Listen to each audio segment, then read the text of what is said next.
You got into the safety business because you wanted to protect people, but somewhere along the way, the job started controlling your time, your schedule, your priorities, even your income potential. What if the expertise you've built over the years in the field can give you something more? More freedom, more control, more ownership of your future. I'm Sheldon Primus, the author of 7 Steps to Starting a Profitable Safety Consulting Business and the host of the Safety Consultant Podcast, with more than 350 episodes helping safety professionals become consultants and grow their career. Consulting changed my life. In fact, I'm a full-time RVer, and one consulting contract paid for my home I live in today. Now, I help safety professionals build their own consulting practice through bi-weekly coaching calls, accountability, and personal guidance. But this program isn't for everyone. Start with the Consultant Readiness Audit at sheldon.coach. What if everything we thought we knew about safety was just interference? From the host of the Rated R Safety Show and the founder of Safety FM comes the complete Signal Transmission Trilogy, now available in one powerful edition. Safety, in my opinion, the book that started the conversation. Safety Mutation, where the boundaries of culture, systems, and belief begin to break. And now, Safety Transmission, the final piece of the signal. For the first time, all 3 books are together in one volume. The Signal Transmission Trilogy, Complete Edition. This isn't just about compliance. It's about consciousness. It's about decoding the way we think, lead, and live, inside and outside the system. Whether you've been following the signal since the beginning or you're just now tuning in, this is the version to own.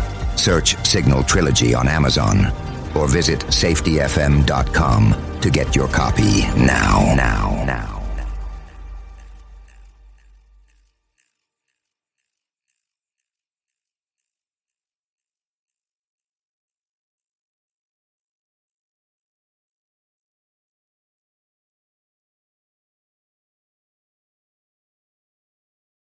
Hi, this is Jim from Safety Wars. Before we start the program, I want to make sure everyone understands that we often talk about OSHA and EPA citations, along with some other regulatory actions from other agencies, legal cases, and criminal activity. Everyone is innocent until proven guilty in a court of law. Proposed fines are exactly that, and they are often litigated, reduced, or vacated. We use available public records, news accounts, and press releases. We cannot warranty or guarantee the details of any of the stories we share, since we are not directly involved with these stories, at least not most of the time. Enjoy the show.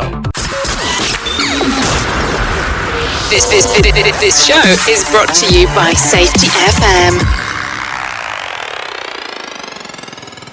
So as promised, we're going to show you tonight on Safety Wars Hour 2 on Rumble, YouTube, and we'll download it as a podcast, the February 4th, 2025 Los Angeles City Fire Commissioner meeting. Basically, duck and cover, as we always talk about with public officials who are dealing with sovereign immunity, unless it's something totally and completely off the wall. So, take it for what it's worth. There's some good being said here, there's some bad being said here, and a whole, it goes up, it goes down, and here it goes there. But anyway, I wanted to share the complete meeting.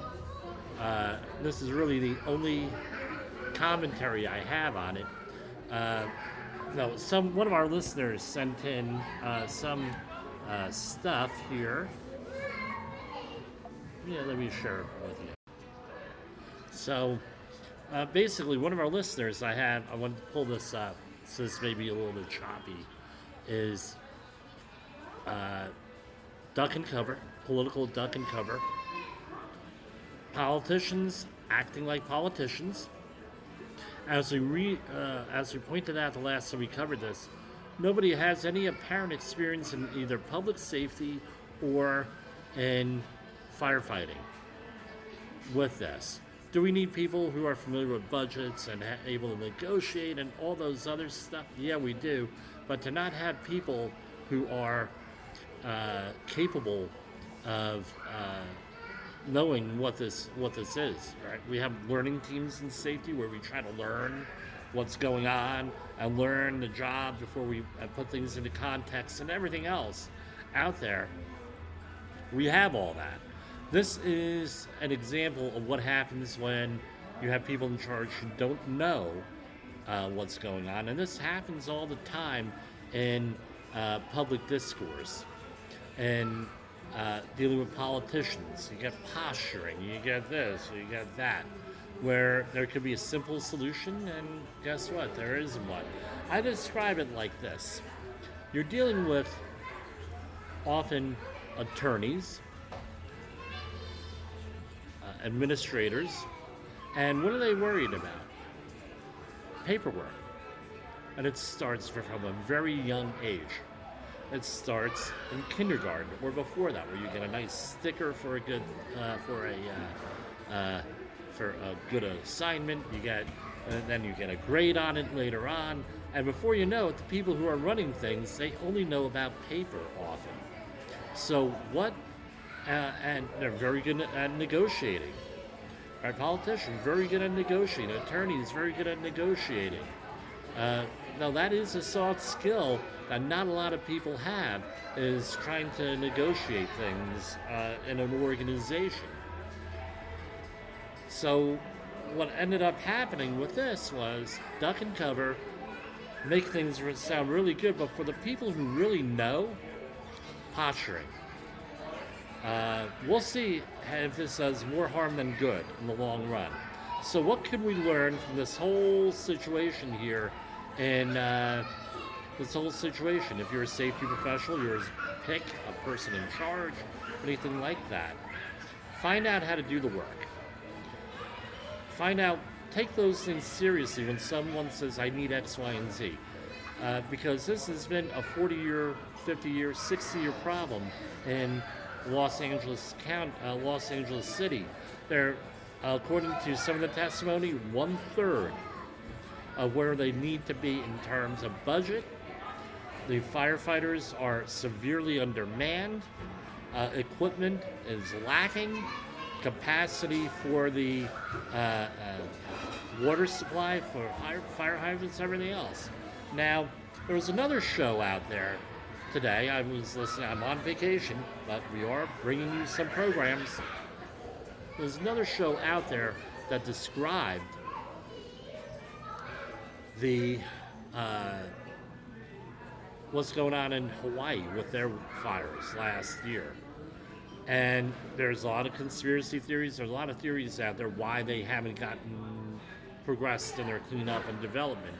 One of them is, hey, they're probably holding out to sell or condemn this land and build something bigger, something huge. Luxury apartment buildings, high density housing, things of that nature. From Rockland County, New York, you know exactly what I'm talking about with the high density housing there, going up all over the place, and Orange County, New York too. And the detriment it does to a lot of communities, it completely changes the character of communities, and it also guarantees voting blocks in there. Woodbridge, New Jersey, Woodbridge Township, New Jersey, or my hometown, another great example of that, where they got high-density housing to make up for a lot of the effects of Superstorm Sandy, where they had to get rid of whole neighborhoods. They put them back to nature, so to speak. So we'll see how this plays here with everything, what the long-term effects are. So what do we learn? One, learn how to do the job. Two, when someone requests something, let them request it and see if it makes sense with that. Why do you need this? And if you go and ignore all this stuff, you're going to have a problem eventually. Whether it's a pair of safety glasses, respiratory protection, an industrial hygiene audit, various controls you can put in there other than PPE, any training, anything like that. The default answer being no leads you down a path to bad places with that. So I'm going to let you judge for yourself here. But, that's some of my listener comments here is, duck and cover, posturing, you can tell they're politicians. Let's remember on that hazard matrix table that we talk about so often, where you have risk is defined as likelihood of occurrence times consequence, and you come up with a number. Right now, we assign numbers, so we come up with a number. That's the modern way of doing things. But when you're dealing with sovereign immunity and people who have no liability, like a supervisor, like an owner and an employee gets hurt, and things of that nature, you have to add another differential. Not only is it likelihood of occurrence, not only is it the consequence of that occurrence, right? That's usually what defines risk. You have to multiply it by another number. It's called zero, because that's what the differential is. That's what the added coefficient is here. That's the added whatever your variable. It's zero. So if you're a politician or anything, there's no risk because it's sovereign immunity. If you're a supervisor, often very little risk. The worst they could do is fire you, and they can't give you bad reference in most states. So there's no consequence. Unless it's something totally egregious and a high-end type of disaster, no one ever knows who you are. So guess what? If you're the worker, you got to realize that. Who are you working for, and do they actually have any risk? What happens when things go wrong? What happens when things go right? Because things go right a whole hell of a lot more than they go wrong. And that's all my message for today. For Safety Wars, please enjoy the video, and we'll see you, God willing, tomorrow. Good morning. Good morning. Good morning. Thank you. Hi. Hi. Good morning. Hi, everybody. Good morning. This is Board of Fire Commissioners' regular meeting for Tuesday, February 4th. Chief Crowley. Oh, no, I'm sorry. Could you call the roll? Ms. Hill, can you call the roll? Does it need to be louder? President, can you speak into the mic, please? I don't think. Can you try it again? What? It was on. It's on. It was on. It's on. Hello, hello. Oh, can you hear me? Oh, that's okay, even if the microphone doesn't work. Even if the microphone doesn't work, I'm a school teacher, so I'll just use my school teacher big voice, right? Can you guys hear me now? Yes. So we'll wait for technology to catch up. It doesn't matter. I'm used to screaming at children across the playground. So this is the Board of Fire Commissioners' regular meeting, Tuesday, February 4th. Ms. Neverly, can you call the roll? Neverly Hill. Sorry. I was about to do some old ways. President Hudley Hayes. Here. Vice President DeLugich. Here. Commissioner Babcock. Commissioner Hara. Here. Commissioner Woods Gray. Here. Fire Chief Crowley. Here. Deputy City Attorney Linda Nguyen. Here. And we have quorum. Thank you. Chief Crowley? Okay, if you could please stand. Hand over your heart. Ready? Begin. I pledge allegiance to the flag of the United States of America and to the republic for which it stands, one nation, under God, indivisible, with liberty and justice for all. Please remain standing and join me in a moment of silence in honor of past and present members of Los Angeles City Fire Department who devote their lives to the protection of our community. Thank you.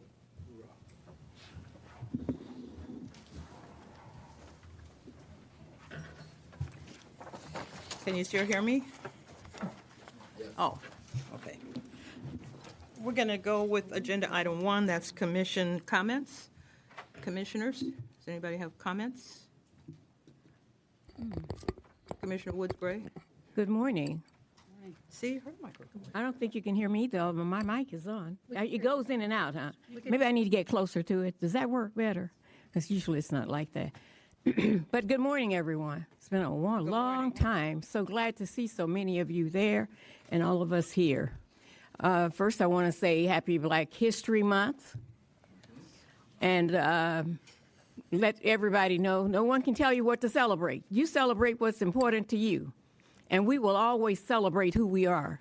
Black History Month is something that we're going to celebrate, and no one is going to tell us we can't. We were told we couldn't celebrate it many years ago, but we celebrated it anyway.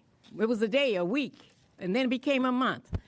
We are going to be proud of who we are, and we want everyone else to celebrate with us and appreciate the many, many contributions that African Americans have made to this country, to this department, and to the world.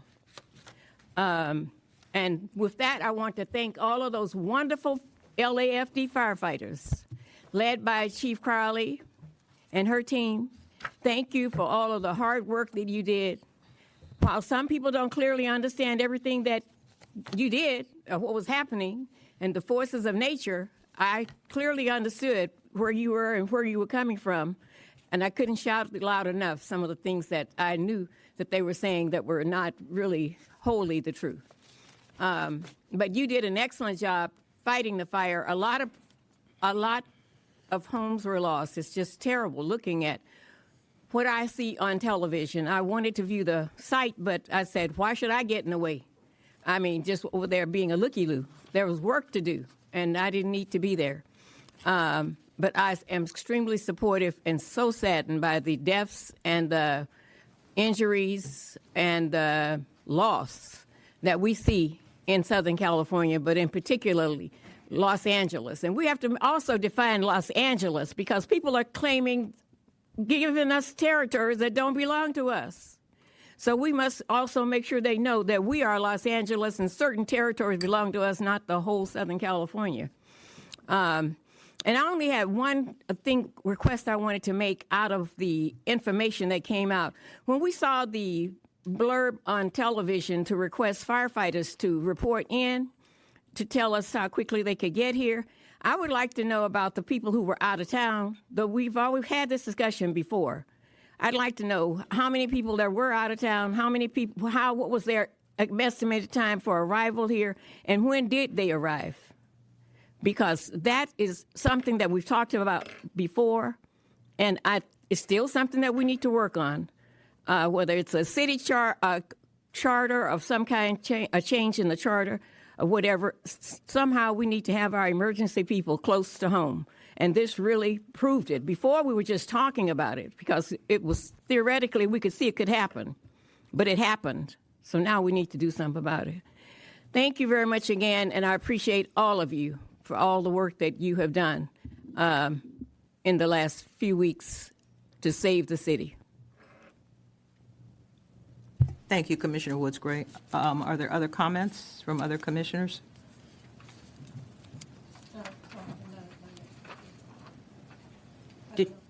No, you good? I'm good right now, yeah. You do it. Go.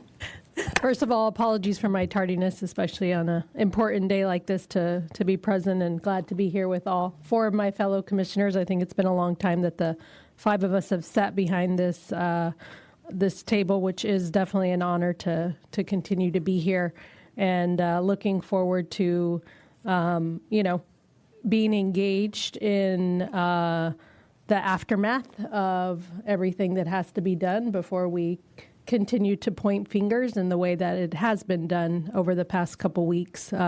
Not proud of that by any means.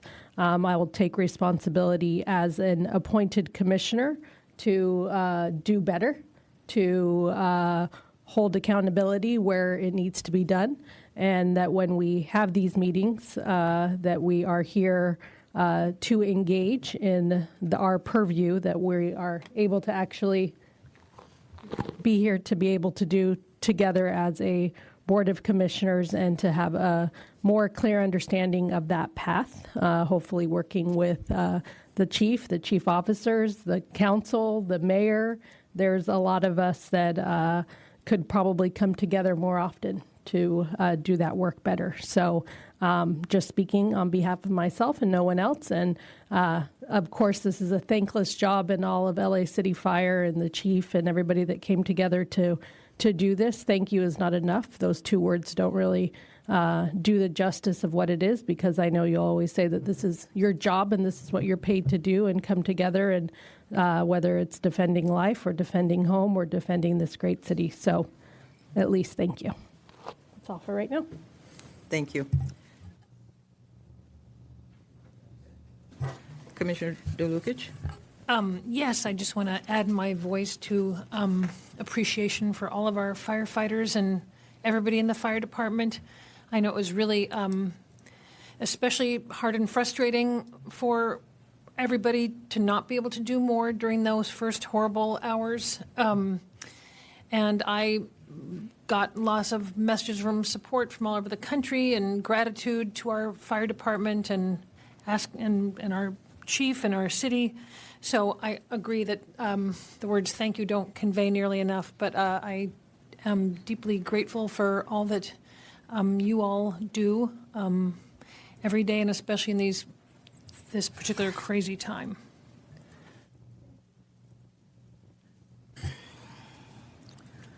The Los Angeles Fire Department is actually an all-hazard emergency response organization. It happens to be the finest wildland firefighting organization on the West Coast. And there is plenty of data to support that.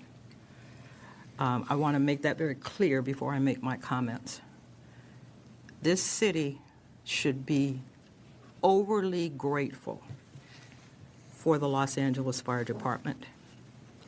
The way in which it responded, Chief Crowley, to an emergency that was an act of nature.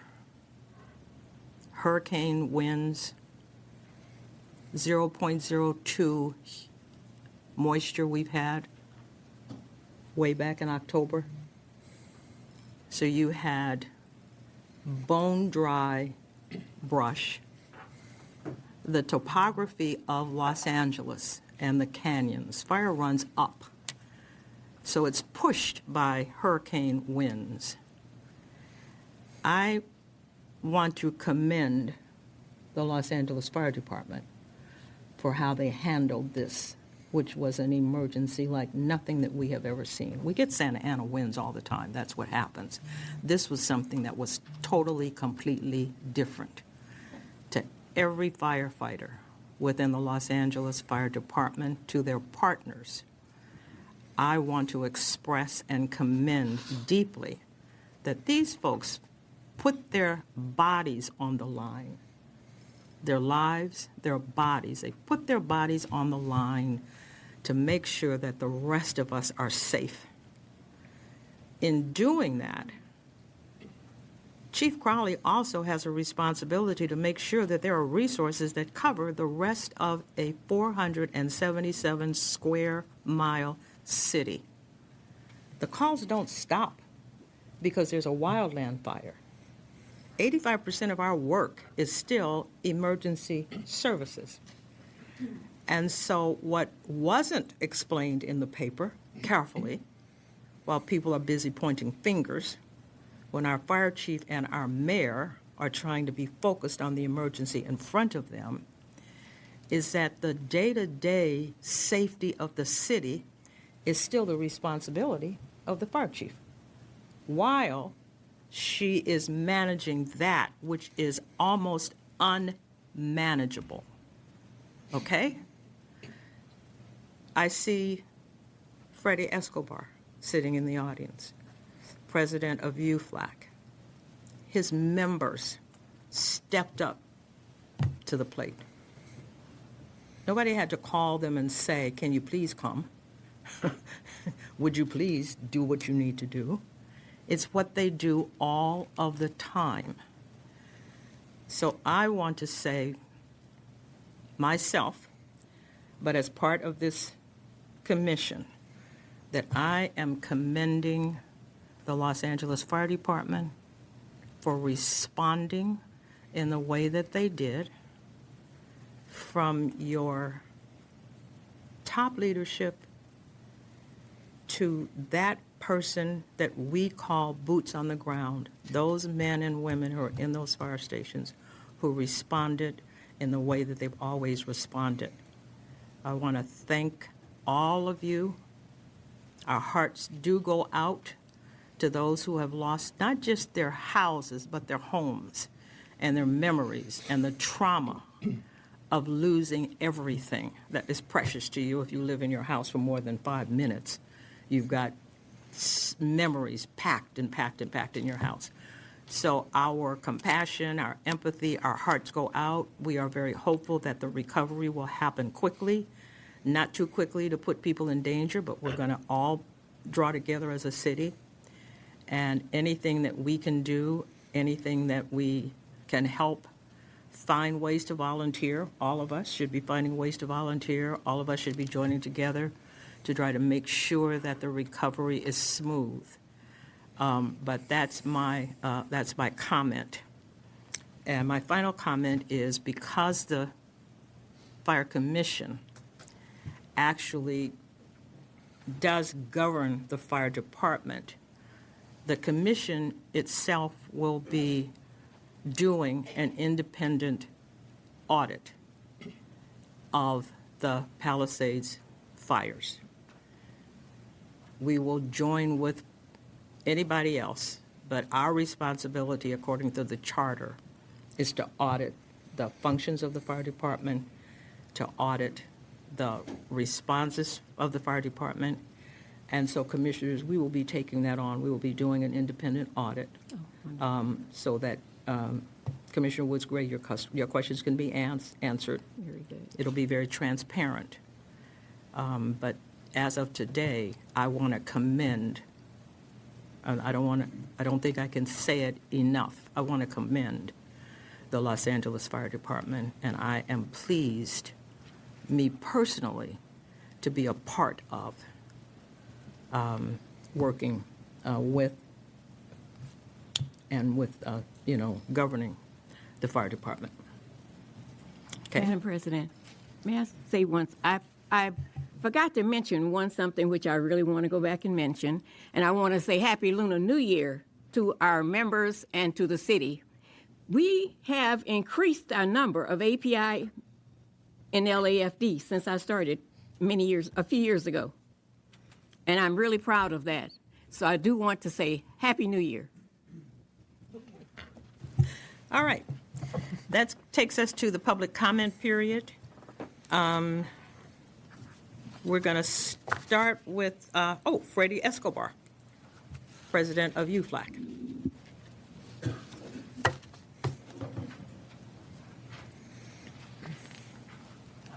Oh, this is new. Good morning, President Huntley Hayes and honorable commissioners. As mentioned, Freddie Escobar, president of UFLAC. And if you could give me just a little latitude on the time. It's very emotional for me, remembering on December 17th, almost a month ago, he came back, and I was asked a lot of difficult questions at that time. And I wrote everything down, but I'd be remiss if I didn't start with acknowledging our hearts. You don't have to ask us for extra time. Thank you. You need to speak, and you need to tell us what you want to tell us, and so just go ahead. Thank you, President. I want to acknowledge not only the residents of the Pacific Palisades, but Altadena. Our hearts go out to everybody who has suffered losses and are going through these losses. We have personal members who have lost everything, and people pay the ultimate sacrifice. Not badge worn, but civilians protecting their own homes. So our thoughts and prayers go out to them. Thank you, President Huntley Hayes, for the kind message within 24, 48 hours of that incident. You specifically said, do not call me back unless I needed anything. But those words meant the world to me, for everybody to understand what the members that we represent are going through. We've been labeled heroes. I don't believe we are heroes. A friend of mine sent me an Instagram post that says, we are firefighters, we're firemen, firewomen. We extinguish fires, we mitigate issues. And it is mentally challenging for a lot of the members that we weren't able to save more. And for people to say that we should have done this and we shouldn't have done that and attack individuals, I think it's wrong. And those are issues that we have to deal with.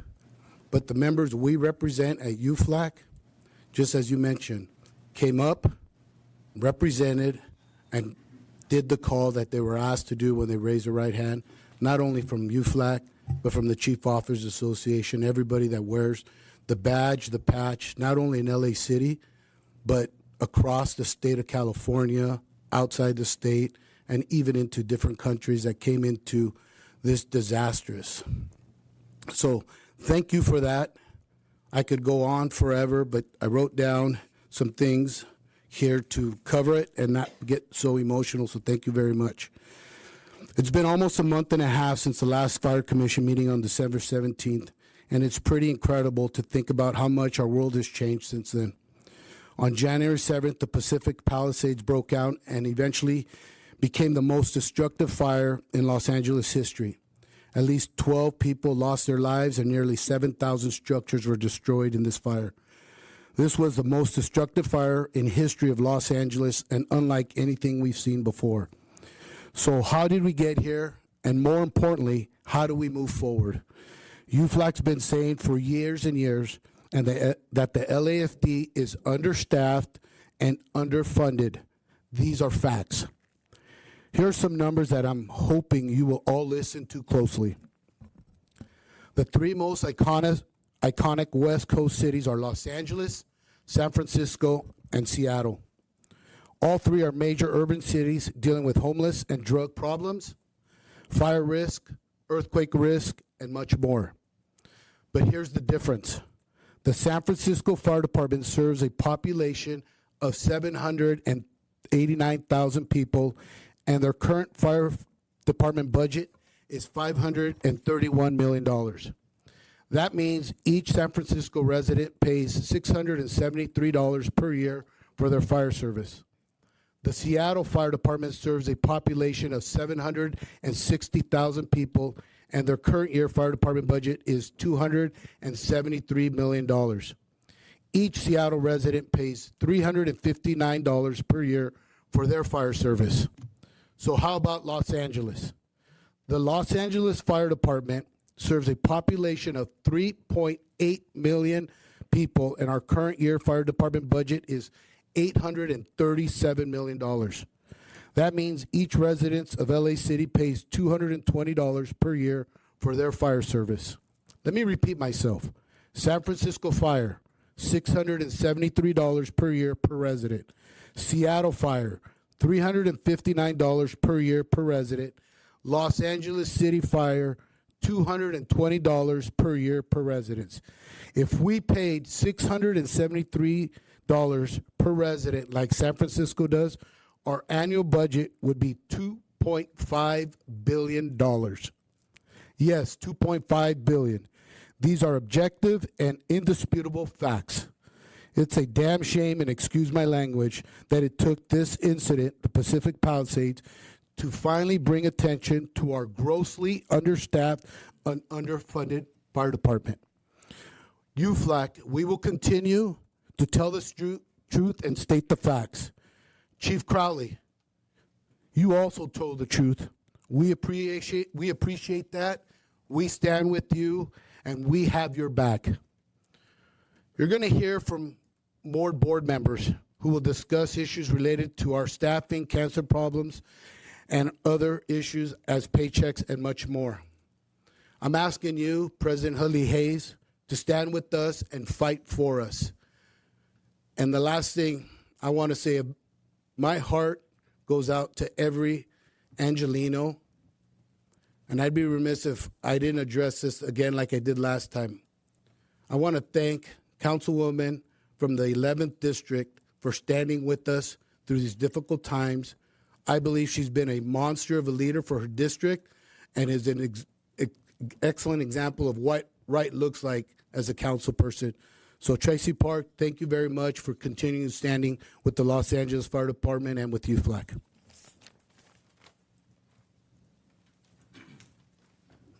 Thank you. Let me clear up one little thing that Freddie said. I did make a call on behalf of the Fire Commission. Generally, we're supposed to get noticed, and somebody's supposed to call us, and they're supposed to keep us updated, and they're supposed to give us day-to-day. What I wanted Freddie to know and what I wanted Chief Crowley to know when she called me and gave me the first briefing was that I did not want anyone to be deterred from the duty that they had to do in this emergency.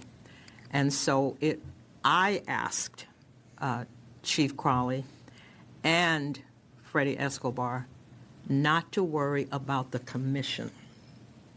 We didn't need to be updated. We didn't need to be debriefed. That's not what we're here for, to get in the way of things. And so that's what Freddie was talking about. Ordinarily, the fire chief briefs us, and I just want to make that plain, that we really and truly were ancillary under these conditions. Freddie's right, and the chief is right. We were ancillary to that. And so my main goal was to make sure that the fire department was focused on the emergency at hand. And so that's why I made that call, that we could be debriefed later. There's going to be plenty of time for all of that to happen. So thanks for mentioning that, but I didn't want people to think that I was just saying we didn't care or that we didn't want to know. It just wasn't the time for us to have those kinds of briefings. So our next speaker is Kevin Frank. He's also representing UFLAC. Good morning. Good I'd like morning. to speak on all items in general public comment. My name is Kevin Frank, and I'm honored to serve as a newly elected director with United Firefighters of Los Angeles City. I'm also a 19-year veteran of the department, currently serving as a Captain 1 at Fire Station 67 in Playa Vista. As the chair of UFLAC's Health and Safety Committee, I want to speak today about the hazardous conditions and dangerous aftermath of the Palisades fire, not just for the residents returning to their homes, but for the firefighters who battle on the front lines. Let me share some critical facts about cancer in the fire service. Cancer is the #1 cause of death for firefighters. Firefighters have a 9% higher risk of being diagnosed with cancer and a 14% greater risk of dying from it. In 2023, 72% of IAFF member line-of-duty deaths were due to occupational cancer. The International Agency for Research on Cancer has classified this profession of firefighting as a Group 1 carcinogen that is known to cause cancer and to be harmful to the health of humans. The life expectancy for firefighters is 10 years less than the average person. I bring this up because what we witnessed on January 7th was unprecedented in Los Angeles. More than 6,000 structures burned, hundreds, if not thousands, of lithium-ion batteries ignited, releasing highly toxic, cancer-causing chemicals into the air. We don't know the full extent of the health consequences this disaster will have on our firefighters, but we do know this: the impact will be severe. Many of our members spent 12 to 14 days straight working in these hazardous conditions, exposed to dangerous toxins with long-term effects we are only beginning to understand. Blood and urine testing is available for our firefighters. We continue to push out this information to every member to get tested, but testing is only the first step. I am here to implore the city, the fire chief, the fire commission to expand and prioritize ongoing testing, medical screening, and immediate health care for firefighters experiencing symptoms. Establish long-term monitoring, not just for months, but for years, to track the health impact of this fire. And to ensure continued support long after the media moves on, because when the headlines may fade, our firefighters will still be here helping this city rebuild while facing the health consequences of the most destructive fire in our city's history. We cannot let them fight this battle alone. Thank you for giving me the opportunity to speak today. Thank you. Our next public speaker is David Fabla, also representing UFLAC. It's pronounced Fabella. Good morning. My apologies. That's all right. Good morning, Commissioners, Chief Crowley. My name is David Fabella. I'm a director with UFLAC, and I'm a Captain 2, Fire Station 27, that serves the Hollywood area. I'm a 30-year veteran of the fire department. I've worked with many of these chief officers in the room today, and Chief Crowley included. Thank you for your sincere, kind words regards to the efforts of the men and women of the LAFD. The topic I'd like to talk about today in my short time is the payroll issue that we've been experiencing. In my 31 years, I've never experienced or seen such a mess when it comes to paying our people properly and accurately. Two things I'm told when I became a supervisor was keep your people safe and pay them right. And this is something that obviously has become a flaw currently in the LAFD, is getting our people paid properly. The UFLAX met with, council members. We've met with the fire chief and those that are working to help us get this right and make these folks whole. We're asking that we have this, if we can get the support of the fire commission to help us correct this wrong, get our people paid properly and accurately. A lot of them have been waiting for months, years to get this done, in a timely manner as far as accurately. It's difficult as a supervisor to talk to the spouses of my people and to have no answer for them when they ask, why isn't my husband's or my wife's paycheck correct? And a lot of our members are single earning households, so they really rely on their paycheck. They do a great job, and we ask them to stay, and they're dedicated and committed. And the last and least and most important thing we can do is actually pay them for that. So we're asking that UFLAC to get your support in making sure that we can correct this error, make these folks whole, get them paid accurately, and get this resolved. Thank you. Thank you. Our next speaker is Chong Ho, who also is representing UFLAC.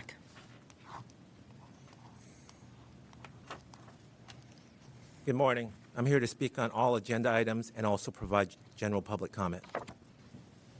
Good morning, Madam President, Board of Fire Commissioners, Chief Crowley, Deputy City Attorney, staff. My name is Chung Ho. I'm a proud Captain 2 of the LAFD and also a UFLAC Director. And it was just a couple of months ago, last December, where I stood before all of you in support of Fire Chief Crowley's proposed budget as the bare minimum to run this fire department. Little did we know at that time that in a few weeks the city would face the most devastating brush fire in its history. For years, UFLAC has been advocating for more funding for the LAFD. But time and time again, we're told that there is no more money. However, billions of city dollars continue to be poured into other city issues while our fire department remains underfunded every single budget cycle. Our staffing levels have remained relatively stagnant since the 1960s. Yet, the city's population has doubled in size. The LAFD transports over 600 people a day to critical care facilities and hospitals, yet we don't have enough paramedics to do this job safely and effectively.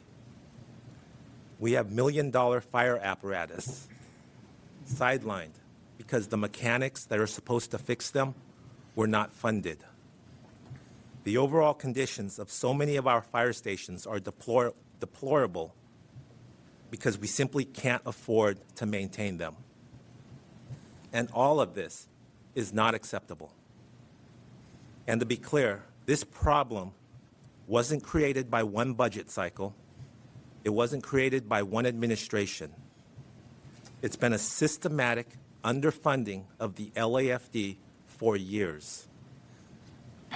It's tragic that it takes such a devastating disaster like we just experienced to shed light on our concerns. We hope now that the city is true and committed to fund the fire department the way it needs to be funded. Please stand with your firefighters as we ask for additional funding so that we can do our jobs right and provide the level of service that this city so greatly deserves. Thank you. Thank you. Our next speaker is Rich Ramirez, who also is from UFLAC.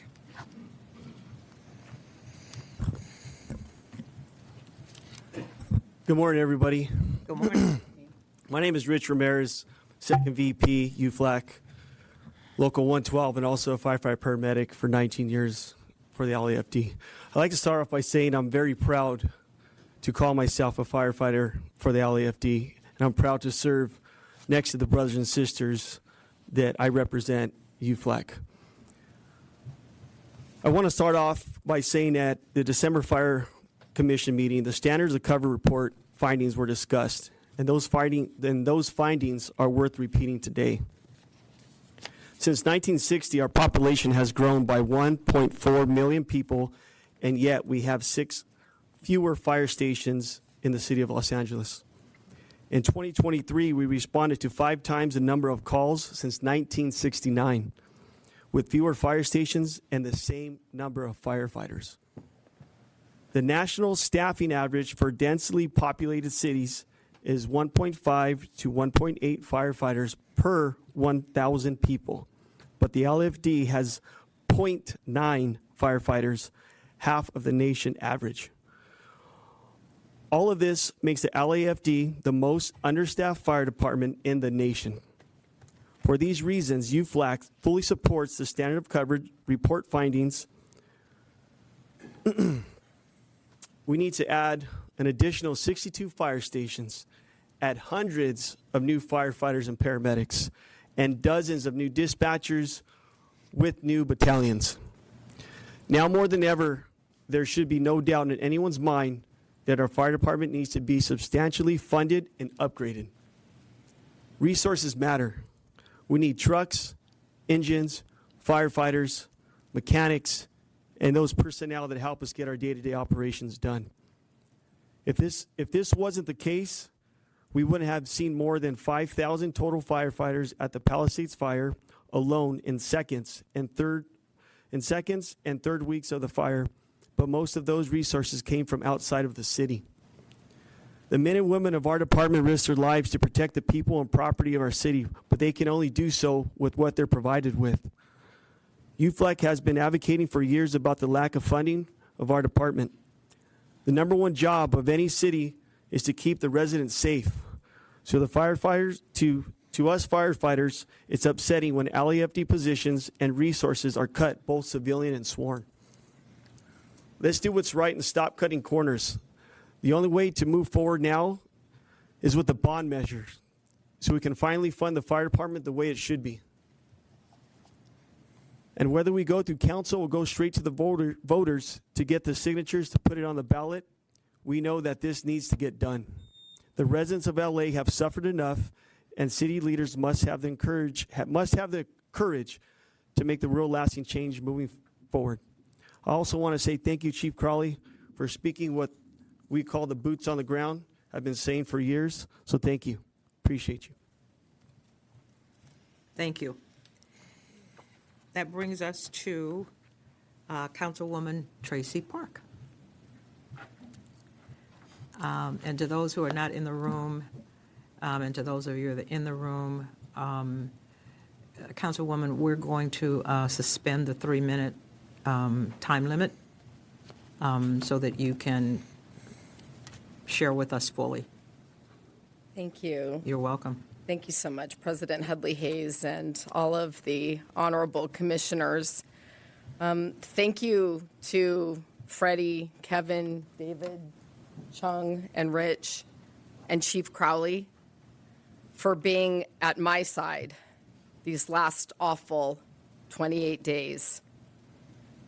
When I left here on December 17th, I knew I was going to be back, but I had no idea it was going to be this soon or under these circumstances. The Pacific Palisades was one of the most beautiful, unique, vibrant, engaged communities anywhere in our city. A perfect hamlet nestled on the bluffs of the Pacific Palisades, rising towards the Santa Monica Mountains, with 6 major canyons winding their way back to the ocean. Over the course of a century, this tight-knit community grew from 100 homes in 1925 to well over 10,000 just last year. Fire Station 23 on Sunset near PCH opened 62 years ago in 1963. Then we got our second fire station in 1967, our beloved Station 69 right in the heart of the Palisades Village, back when the Palisades was a fraction of the population size it is today, or was. Despite huge growth spurts between the 1960s and today, the Pacific Palisades has the same number of stations and about the same number of firefighters today that it did back in the 1960s. That's insane. Despite this, year after year after year, we increased density, adding more homes and traffic and strain on our infrastructure, our roads, our pipes, our water systems, our power grid, our schools, our police, and our firefighters and paramedics. But we have never invested enough in the infrastructure to support all of that growth and traffic and risk. And look where it's gotten us. There are public safety risks and environmental catastrophes waiting to happen everywhere you turn. Over the last decade in California alone, we've set records for the largest, deadliest, and most destructive fires in the history of the U.S. And now, FEMA tells me that the Eaton and Palisades fires are the largest disaster they have ever responded to in the United States. We constantly hear phrases like storm of the century or once-in-a-lifetime weather event. But then it happens again and again. And now, our entire Palisades are gone. I tell this story of rampant growth without concurrent investment in infrastructure in the Pacific Palisades and the lack of adequate growth and investment in our fire department to meet modern demands, because this same story is true all over the city of Los Angeles. I was here 21 days before the fire broke out. We talked at length about the fire stations across the city in desperate need of repairs. Leaky roofs, broken HVAC systems, PFAS extractors that we can't plug into the walls because we don't have the right wiring to support the equipment. Our LAFD budget is a fraction of what it should be, and our staffing levels are half of what they should be for a city of our size. And we already know from the Standards of Cover report that we need at least 62 new fire stations just to meet average daily demand. Not 5, not 10, not 25, 62 new stations. I said when I was here last that given the state of our budget, which is only going to get worse, that we needed a ballot measure to address at least some of what lies ahead. That's why, in support of UFLAC's efforts, I introduced a motion with Councilwoman Monica Rodriguez asking for a June 2026 bond measure to provide funding for essential maintenance of our current fire stations and for the construction of much-needed new stations, which will bring the LAFD up to the standards we need for the next 50 years. After the last devastating 28 days, my community and I are more united than ever, and our purpose cannot be more clear. We want a properly staffed and resourced fire department, period. We owe that to every Angelino.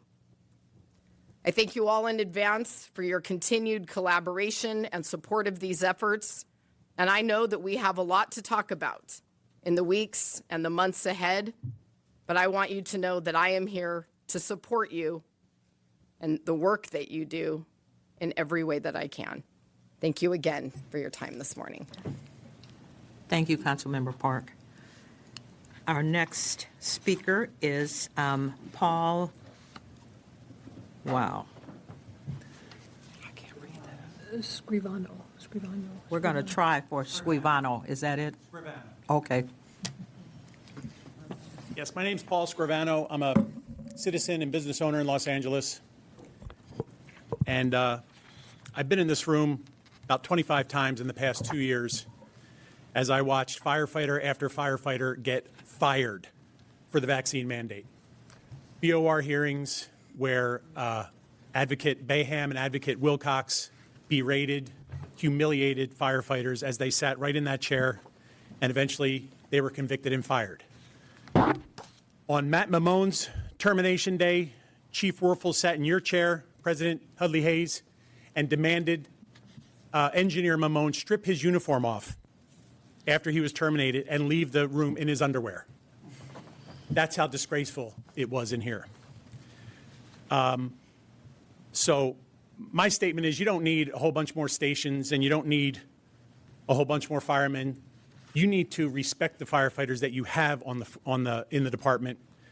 And I would also demand, as commissioners, you get with the city council and the mayor and tell LASA to handle the homeless situation that firefighters are responding to. These are not emergencies that most of these guys are responding to. They're just going out because the guy is drunk and yelling, and the police will not show up, so the firefighters show up.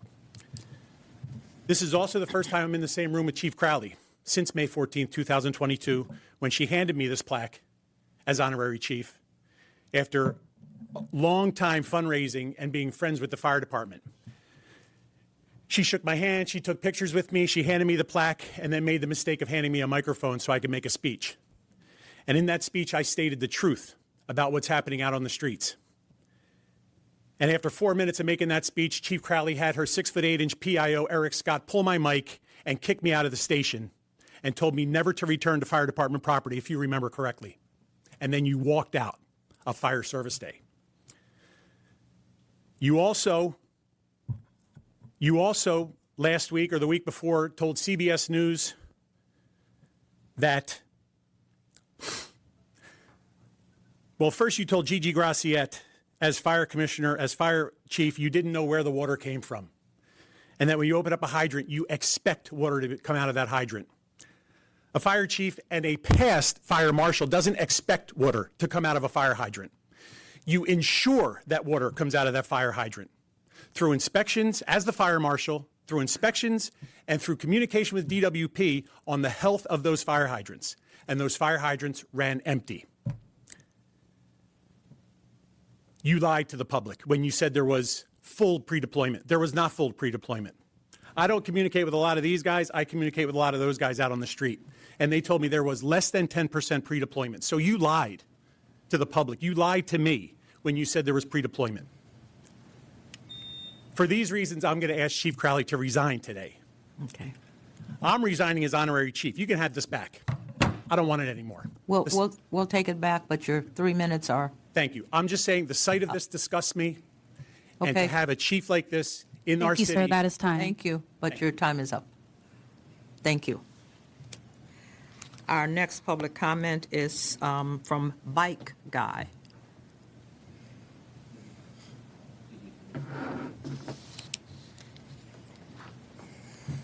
Good morning, Chief Crowley. Good morning, Commission.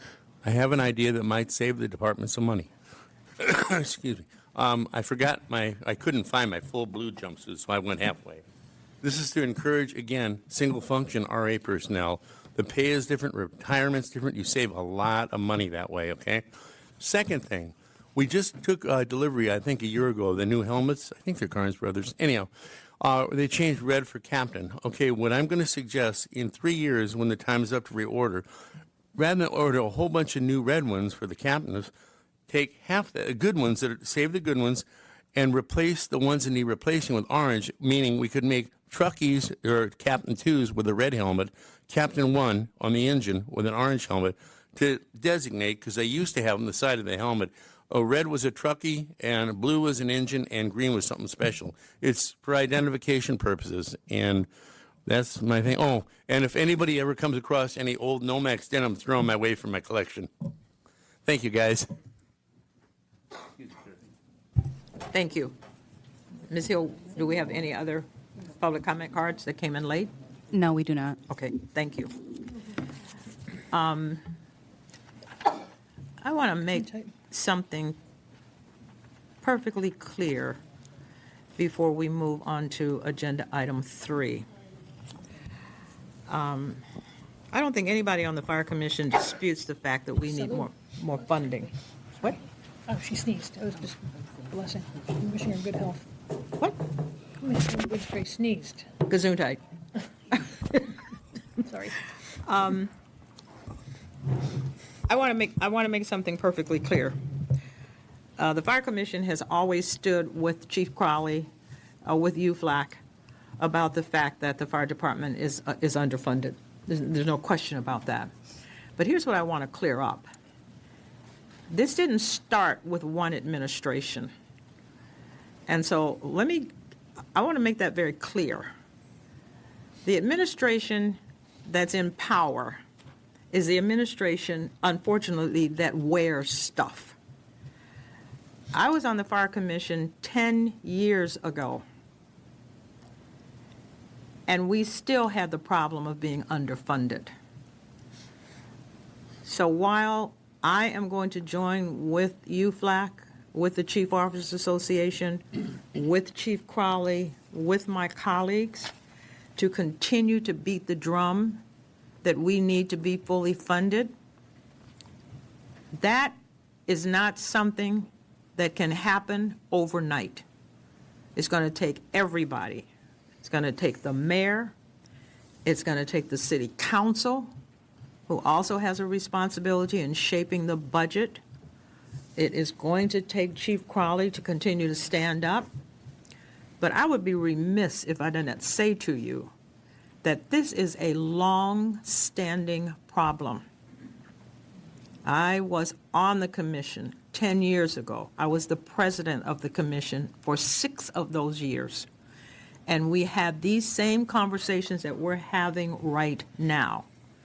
So before we get into who should we demonize and who should we not demonize and whose fault this is and whose fault this isn't, this is a long-standing problem. It has to be addressed? Absolutely. Is it going to happen overnight? I believe that this is going to take time. Time, effort, looking at the resources of the city.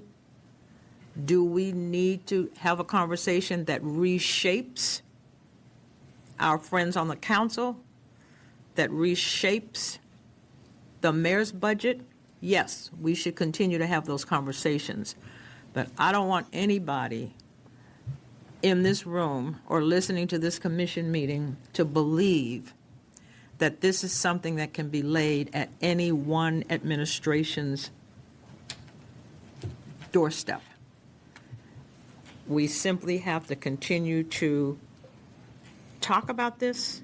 We have to continue to march in solidarity about this with the LAFD, with the mayor's office, with the city council to get it done. The problem that I saw in the press, and I am making my own personal statement, was the ability for the media to try to fracture us, to try to start us pointing fingers at one another, when what we really need to understand is this is a shared responsibility. Yes, we need more funding. We absolutely need more funding. I'm going to look right at you and tell you that I agree that we need more funding. I'm not going to back down on that. But this is something that you do in collaboration. This is something that you do in solidarity. This is something that you do as you coalesce around a problem. This is not something that we're going to get done if we are busy being fractured. UFLAC one place, the chief someplace else, the council someplace else, the mayor someplace else. That's not how we're going to get this done. This problem is not going to get solved like that. And if there are those people that don't believe that, then I'm fine. You should come to commission meeting. You can tell me another way that this can get done. But if we're not all going to be walking together, holding hands, and continuing to say what we need to say, continuing to say what we need to have happen, we are simply going to dig ourselves into a deeper hole. And I want to make sure that I say that. That's a personal statement. Years and years and years, I have been a public servant. Years and years and years, I have been in these kinds of positions. And I can say point blank that the lessons that I have learned is if we're not willing to collaborate, if we're not willing to work together, we are not going to get anywhere. And we certainly won't get there as fast as we need to get there. So that's my final comment. For my commissioners, I think we're committed to doing that. But we need to make sure that everybody who's listening to this commission meeting, everybody who knows that we need this kind of help, that we need to make sure that it is in collaboration with everybody that we can bring this to bear. I'm okay, Mr.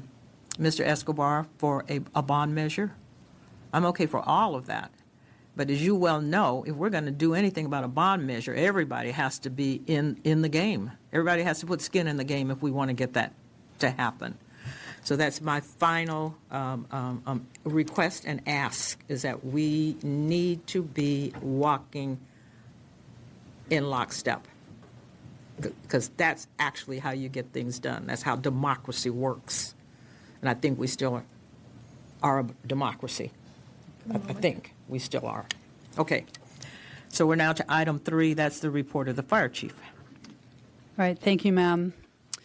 So I'd like to just start holistically with just taking a very important moment to share with everybody that's here, that's taking time out of your busy days, as well as all those that are listening in, that the LEFD holistically stands with and will continue to serve those who have been impacted by the wildfires over the past few weeks.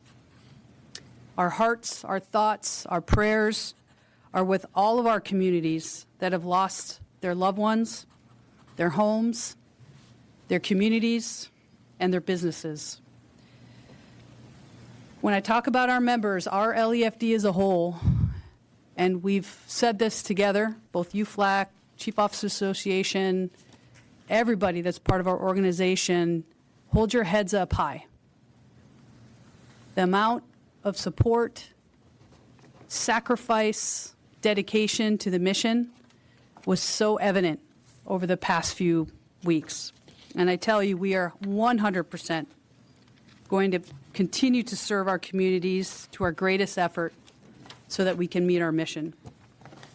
I also want to start with expressing my deepest gratitude to every single member of the LEFD, both sworn and civilian, our mutual aid partners, local, regional, state, federal partners, our volunteers, nonprofit partners, our city leadership, and other city and county departments and the communities that we serve. We are so very grateful for you. Over the past few weeks, as we know, we have faced one of the most challenging periods in our 139-year history, battling multiple wildfires across the city and, like we spoke about earlier, continuing to serve and respond to over 1,500 calls for service and transporting over 650 patients a day to our local hospitals. Now, despite these challenges, our firefighters and our sworn and civilian members across the board have demonstrated unwavering dedication, courage, sacrifice, and resilience in protecting lives and property. The city of Los Angeles and our region has seen a surge in wildland fires which has absolutely tested our department's endurance and resources. I want to just take a moment to just at a very high level just recap what these last 3 to 4 weeks have been and what has shown to our fire service as a whole. And according to CAL FIRE, 17 wildland fires occurred in the month of January that recorded a measurable burn of 1 or more acres in the state of California. All fires occurred in Southern California area. The LEFD was directly involved in 9 of these incidences. Now, just as I start to name all these incidences, the Queensway fire, that was in Hollywood, January 7th, 2025, started at 10:09 hours. Palisades fire, January 7th, started at 10:29 hours. Hearst fire, that was in North Los Angeles City, San Fernando Valley, January 7th as well, at 22:29 hours. Sunset fire, Los Angeles City, Hollywood Hills, January 8th, 2025, 17:30 hours. Sunswept fire, Los Angeles City, that was in Studio City, January 8th at 2025 at 2100 hours. Kenneth fire, Los Angeles City and Ventura County near Calabasas. Archer fire, that was in the city of Los Angeles, Granada Hills on January 10th at 10:25 hours. Hughes fire, that was Los Angeles County near Castaic, that was January 22nd, in which our LEFD sent 5 strike teams, that's 25 engines, and a dozer team. And lastly, the Sepulveda fire, that was in the city of Los Angeles near the Getty Center area, January 23rd at 2025 at 0:23 hours. So when we line all of that up over just the past 3 weeks, that's what our region, that's what the fire department, the fire service has dealt with in this very short amount of time. The combination of record-breaking heat, and we talked about this as well, dangerously dry vegetation, erratic winds, has created the perfect storm for these fire outbreaks. These conditions, coupled with the relentless back-to-back nature of these incidents, have pushed our LEFD firefighters, our region, and our state resources and federal resources to their limits. Our resources have been and will continue to be stretched thin. The LEFD has operated with a significant reduction in funding, and that has real consequences. We spoke about that with our UFLAC representatives here as well as our Fire Commission. Fewer firefighters on duty mean longer shifts, increased fatigue, and heightened risk of injuries. The need for additional aircraft, specialized equipment, and staffing is more critical than ever. So we have also seen the impact on our communities, and that's absolutely where our hearts are full in regard to supporting however we can in regard to the communities that we serve each and every day. There's evacuations, property loss, health risks due to poor air qualities, and growing concerns from residents about future wildfires. Our department, your LEFD, has worked tirelessly to mitigate these risks, but we've heard that again, even from UFLAC, we cannot do it alone. I want to emphasize that despite these challenges, the LEFD, our partners, have saved countless lives and protected thousands of homes, and I do think that we need to look at that and also give the accolades where they're due, and that's to our people doing the work on the ground. Our firefighters have displayed extraordinary skill, professionalism, and a true commitment during these challenging times. So let's just talk about moving forward in preparedness and the support that we're going to need. While we take pride in our successes, we must also be proactive in preparing for what lies ahead. The frequency and intensity of our wildfires in Los Angeles are increasing, so we must be ready.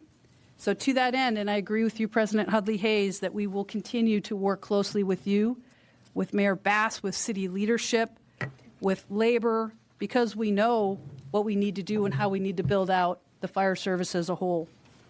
So what do we need to focus on? Increase our funding for staffing, equipment, aircraft to improve our response capabilities. Additional training and resources to support our firefighters' overall health, wellness, and just overall well-being. Continue to strengthen our interagency coordination to ensure we maximize our additional resources for large-scale incidents, and also to continue to enhance our community education programs so that our residents can continue to be really strong partners with the fire service as we move ahead. I think you know, and I sure hope you know in your hearts, that our LEFD, your LEFD firefighters are absolutely 100% committed to protecting the residents of Los Angeles. They are willing to put their lives on the line each and every day, and they demonstrate that every single day.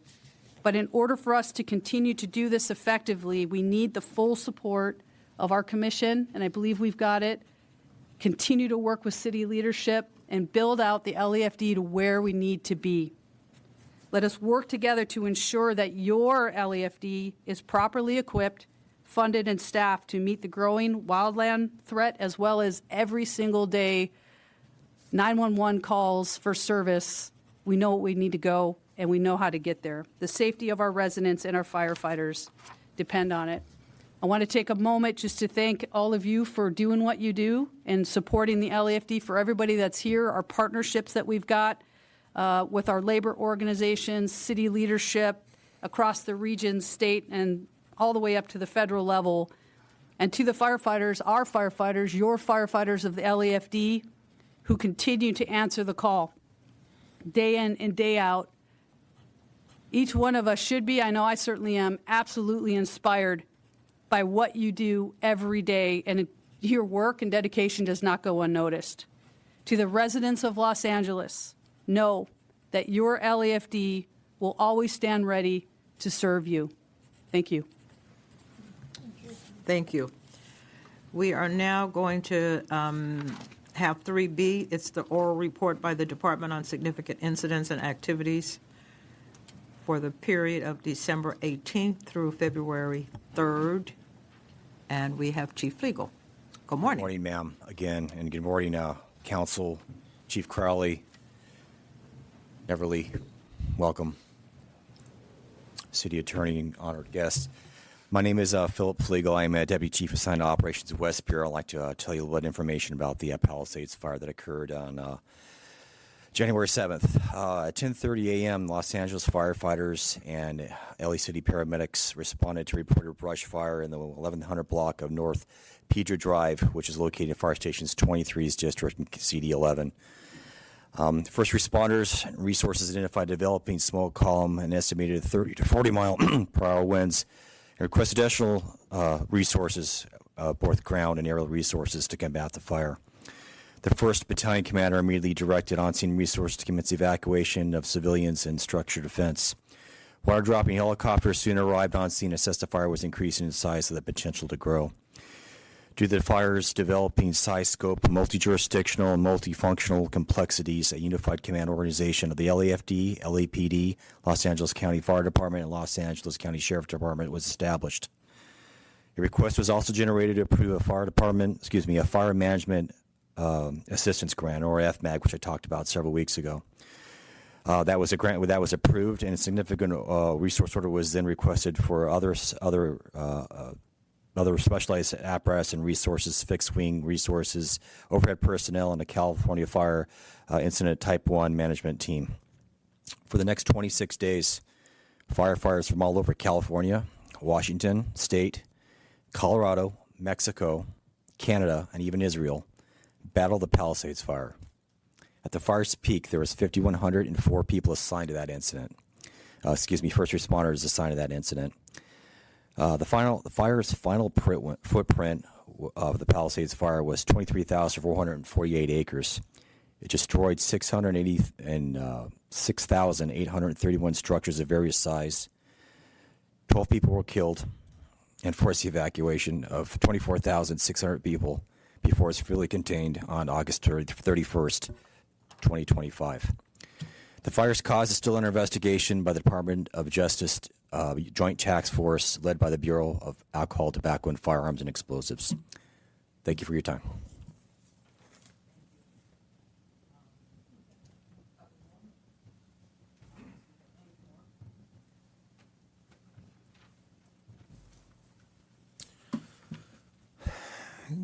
Good morning, President Hudley Hayes, Vice President DeLugich, Commissioners, Chief Crowley, Deputy City Attorney Wynn, Neverly, honored guests, and those listening in to this meeting. My name is Jamie Moore. I serve as the Deputy Chief assigned to Operations Valley Bureau. and I'm here today to provide an update on the series of fires that have occurred in Operations Valley Bureau since our last meeting. The Hearst fire began on January 7th at 10:23 p.m. at the intersection of Yarnell and the 118 freeway in Sylmar. This fire spread from the city of Los Angeles through state land, which is protected by LA County Fire Department, and into the Angeles National Forest. A unified command was established with the Los Angeles Fire Department, Los Angeles County Fire Department, and the National Forest. I was one of the 3 incident commanders in this unified command. The fire, which occurred within the footprint of the Saddle Ridge fire, burned a total of 799 acres. Fortunately, there were only 2 structures damaged, and there were no injuries to civilians or fire personnel. By January 16th, the fire was 100% contained. The Creek Fire started on January 9th at 1:51 p.m. at Big Tahunka Canyon Road near mile marker 5.6. Initially, the fire burned about a 1/4 acre of grass and brush, which was spotted by Air Attack 12 flying overhead. LAFD resources responded quickly and confined the fire to 3 acres with no structures damaged or destroyed and no reported injuries to civilians or firefighting personnel. The Kenneth Fire began on January 9th at 2:43 p.m. west of Gilmore Street near Victory Boulevard in West Hills. The fire spread across the city of Los Angeles into Ventura and Los Angeles County. The LAFD served as an assisting agency at this incident, with the fire being managed by Ventura County Fire Department and LA County Fire Department. The fire burned 1,052 acres and was fully contained by January 12th. There were no reports of structures being damaged or destroyed, and no injuries to firefighters or the community. On January 10th at 10:40 a.m., the Archer Fire started along Roscoe Boulevard north of Meadowlark Avenue in Granada Hills. The fire initially burned 2 to 3 acres of light to medium brush with erratic winds in the area. The LAFD was able to contain this fire to 18.8 acres. Again, there were no structures damaged or destroyed and no reported injuries to civilians or firefighting personnel. Then on January 22nd, a fire broke out east of the 405 freeway near the Getty Center Drive exit in the Sepulveda Pass. Fortunately, thanks to resources that were assigned to the Palisades incident, firefighters were able to quickly stop its progress. The fire was contained to 45 acres with no structures damaged, no injuries to community members. I'm incredibly proud to represent the dedicated members of the Los Angeles Fire Department who responded swiftly and effectively to these incidents. Their hard work and aggressive firefighting efforts prevented further damage and ensured the safety of our community. I'm also pleased to report, as mentioned, all of these incidents were managed without any injuries to civilians or our firefighting personnel. Thank you for your time. This concludes my report. Thank you, Chief Moore. Thank you. I think we have another, one more person. Oh, Chief Fields.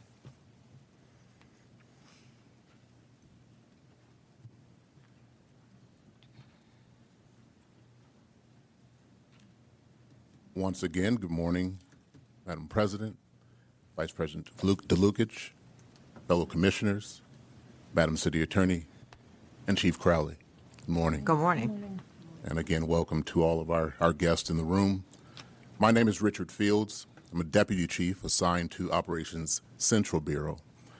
And I will be reporting on another wildland fire that we had in that span of time that Chief Crowley alluded to.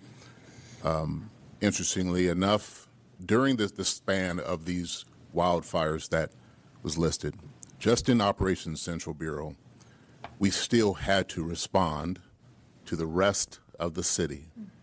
In Operations Central Bureau, we responded to 3 major emergency structure fires, 6 greater alarm structure fires, while these major brush fires were going on. That is your LAFD.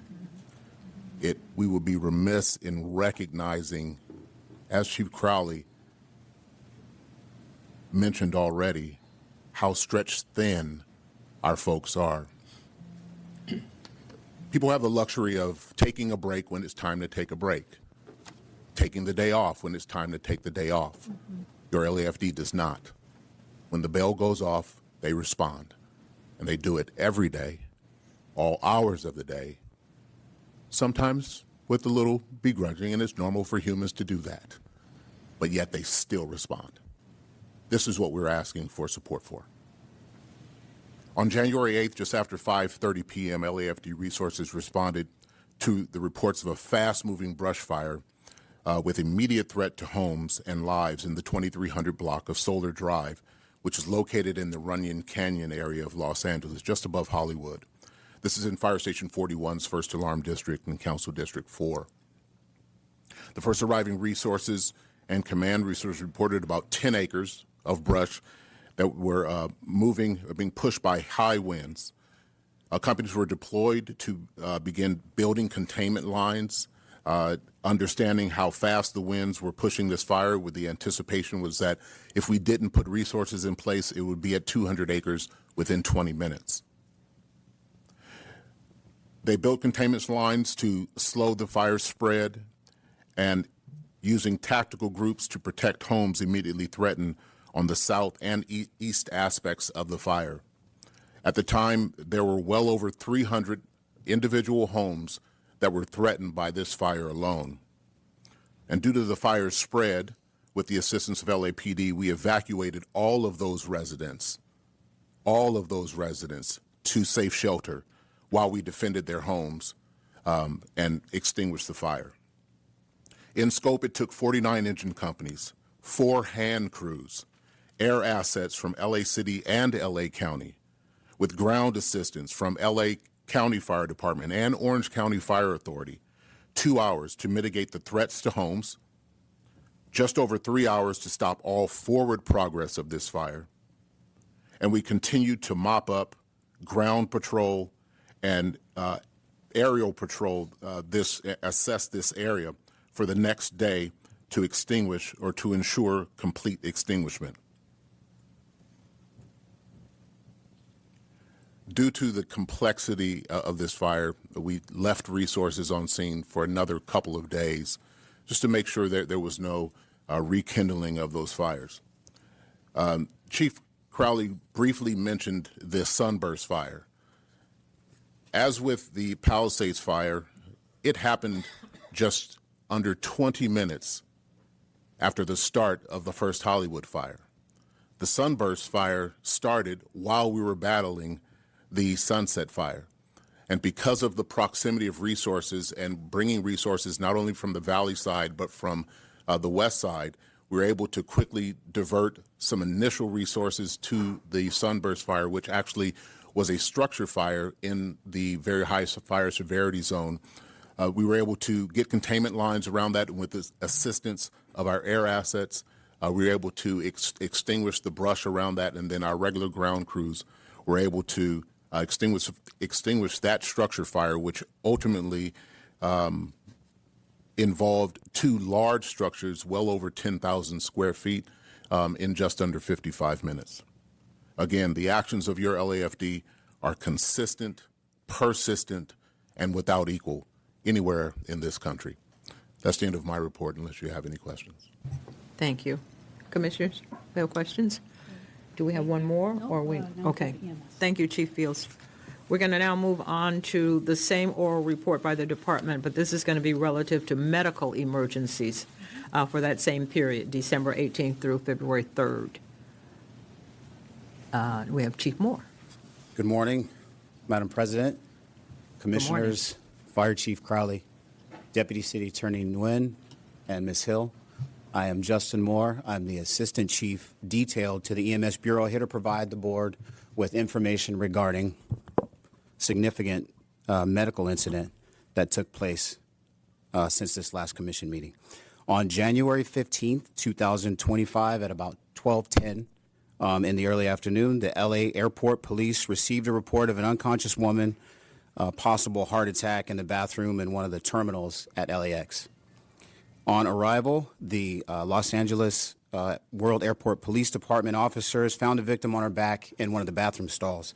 The officers were in close proximity, closer than the fire department, and arrived there just before us and took over CPR from the off-duty nurse who was providing assistance in the bathroom at that time. The officers also applied an automated external defibrillator, or AED, followed the prompts, performed CPR, and delivered 2 shocks prior to the LAFD showing up. On arrival, LAFD Rescue 51 and Engine 51 took over treatment, quickly assessed, and found this woman to be pulseless and not breathing. Engine 51 took over CPR. Rescue 51 provided oxygen. They placed the patient on the 12-lead monitor, started an IV, gave medications, defibrillated the patient twice more, and placed an advanced airway. So as a result of these quick and appropriate actions on scene, the patient had a return of circulation. So the patient was then packaged up, is what we call it. They continued with cardiac monitoring. The treatment continued on the way to the hospital, and she was transported to a hospital that had the ability to deal with this very specific and treatable cardiac event, and the patient did have a positive outcome as a result. This incident highlights the value of the over 1,200 AEDs that are maintained by the EMS Bureau and are located throughout the city in public parks and city buildings and at LAX. We also commend the LAWA PD and the highly skilled members of our LAFD who responded to the cardiac arrest and very quickly and decisively treated the patient, and again, we had a positive outcome. So we appreciate the professionalism of the paramedics at Fire Station 51 and their life-saving efforts, and as they continue to support the people of Los Angeles, and I'm happy to answer any of your questions, and if there are none, that's the end of my report. Commissioners, do you have questions? Thank you, Chief Moore. Do we have, are we? No presentations. Okay, so there are no presentations. So we're going to move on to Agenda Item 5, which is our consent agenda items. So they are 5A through 5F. Commissioners, do you need anything pulled off of the consent calendar? Okay. So can I get a motion? Motion to approve the report and adopt the recommendations therein for items 5A, B, C, D, E, and F. Can I get a second? Oh, you did. I didn't hear you. Okay. It's been moved and seconded. All in favor? Aye. Aye. Motion carries.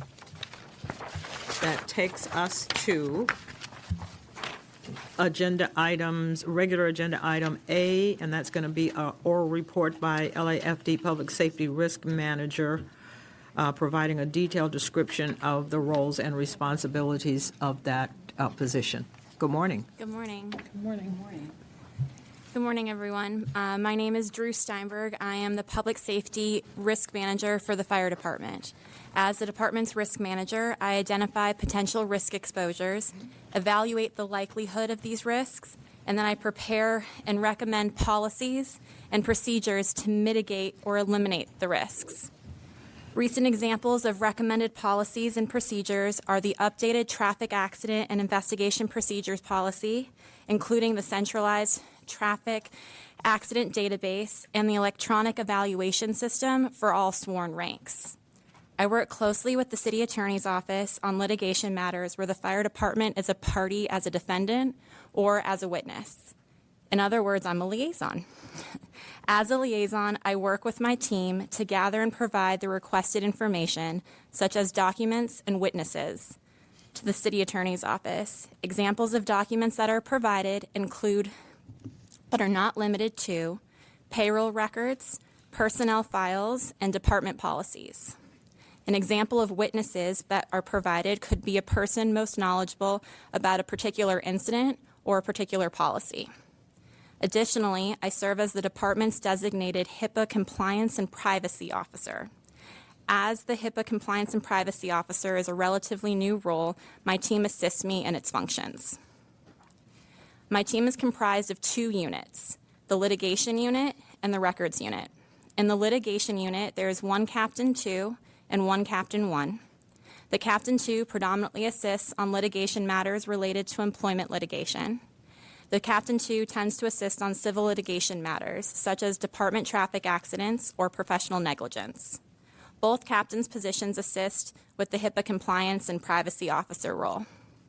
In the records unit, there is 1 management aide in lieu of a management assistant and 1 administrative clerk.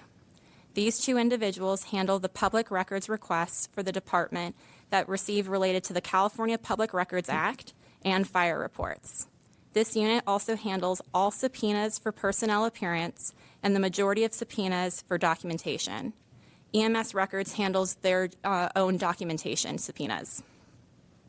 Because both units are severely understaffed, as that's the theme we've heard of today for the department, the section relies on light-duty details, which are individuals, sworn individuals who are injured members, to assist with the vast workload of processing requests for discovery for LAFD and non-LAFD cases, as well as the large quantity of public records requests. While the use of light-duty personnel is currently working for the section, it is only a stopgap measure. The section requires civilian personnel for the workload that light-duty personnel are handling, and then some. In the past couple of budget requests, the section has requested the needed civilian personnel. My section is supervised by the Department Safety Manager, Assistant Chief to Administrative Operations. The Assistant Chief reports to the Chief Deputy of Administrative Operations. My section is co-located with the Risk Management section that includes the Risk Management Battalion Chief, who oversees the Safety and Medical Liaison units. The Risk Management Battalion Chief and I work closely together on matters regarding organizational and operational risk, workplace safety and risk administration, workers' compensation cost reduction, fraud, waste, and abuse matters, and the department's safety program. Together with our teams, we have worked on the departmental bulletins regarding injury, illness on duty and light-duty procedures, non-injury illness on duty and light-duty procedures, exposure reporting, and traffic accident and investigation procedures. With that, I'll entertain any questions. Commissioners? Thank you very much for the report. I want to thank my colleagues for encouraging me to begin to bring forward more people that in fact assist the Los Angeles Fire Department in its role. Never could I have anticipated that we would have had the Palisades fires. But what I want to be able to begin to put on record for the public are all of the units, all of the divisions, all of the departments that support the work of the Los Angeles Fire Department. Our risk manager is she plays an important part. And I want everybody to understand that not only in this room, but the viewing public in terms of the liabilities that we're faced with and the things that she looks at, because those things are absolutely connected to the budget function. The more liabilities that the city faces, the more money gets pulled off of the budget to be able to take care of those things. And so this is an important position. So my question to you today is, I heard you mention that you needed to build your unit out a bit more, and I want to get that on record as we're talking about funding of the Los Angeles Fire Department. Yes, it is funding, Freddie, for boots on the ground. It's funding for more equipment. It's funding for more personnel. But the other thing that we have to make sure is when we're looking for funding, when I'm talking about this all-inclusive look, we need to also make sure that we're looking for funding that allows the city to understand that we do have people in place that are looking at the risk, that are looking at what the cost would be to the city if we didn't have somebody who had their eyes on that. So from now on moving forward, I'm going to ask that each department within the Los Angeles Fire Department comes forward and explains what it is that they do. The more we get people to understand the complexity of what happens with LAFD, I think we have a better chance of making sure that people understand that this is why we need to be fully funded. We heard Chief Justin Moore talk about what we do with EMS. We're now hearing Drew talk about what we do in terms of liability. All of that goes into how we're funded. So I want to continue to say to people that the Los Angeles Fire Department really is an all-hazard emergency response organization. That's what we are. And we need to make sure that the city council, that the administration, that anybody that is putting a budget together understands all of the things that we need to be fully funded and fully functional. So I want to thank you very much. I know we kind of put you on the spot, at the last moment We did not realize that this emergency was going to come up, but we will be doing more of that, and we will certainly be talking to and asking more questions about what it is that you do, what it is that you need. So thank you very much. Are there any other comments? Okay, thank you so much. Thank you. So I just want to reiterate before we close our meeting is I think the more transparent we are about what we do, I think then people will begin to understand why we're talking about the fact that we need more funding.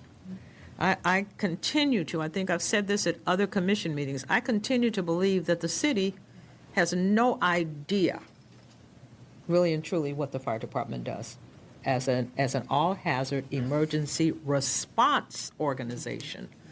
I am just not ever sure that anybody really understands how thinly we're stretched, because I don't think that they understand all of the things that we do. Some of it, we don't get anything back.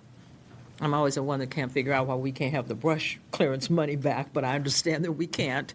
And so probably once a month, maybe not at every meeting, but once a month, I think we should be showcasing those departments that really underpin and undergird what happens with LAFD.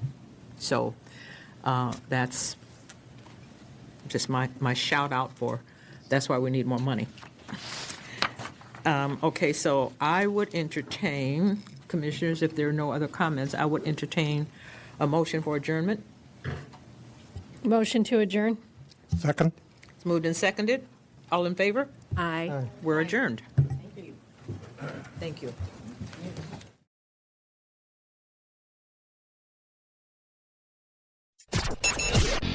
The views and opinions expressed on this podcast are those of the host and its guest and do not necessarily reflect the official policy or position of the company. Examples of analysis discussed within this podcast are only examples. They should not be utilized in the real world as the only solution available, as they are based only on very limited and dated open source information. Assumptions made within this analysis are not reflective of the position of the company.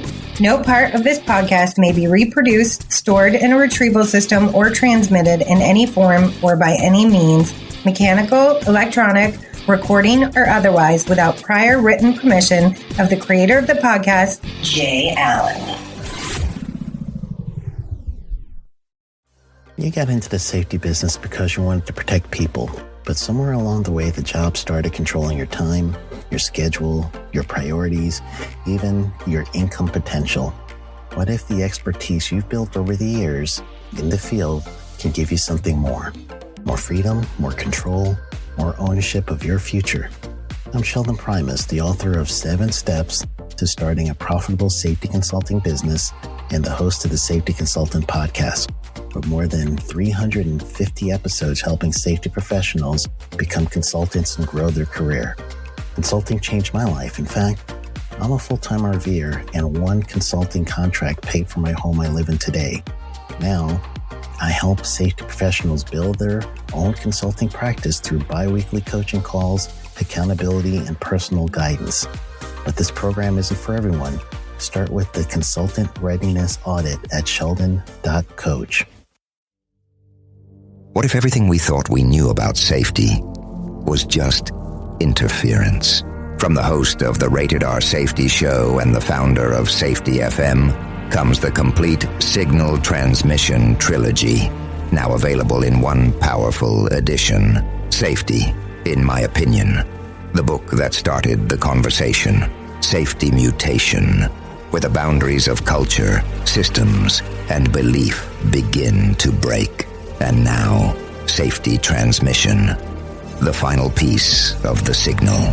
For the first time, all 3 books are together in one volume. The Signal Transmission Trilogy, Complete Edition. This isn't just about compliance. It's about consciousness. It's about decoding the way we think, lead, and live, inside and outside the system. Whether you've been following the signal since the beginning or you're just now tuning in, this is the version to own. Search Signal Trilogy on Amazon or visit safetyfm.com to get your copy now.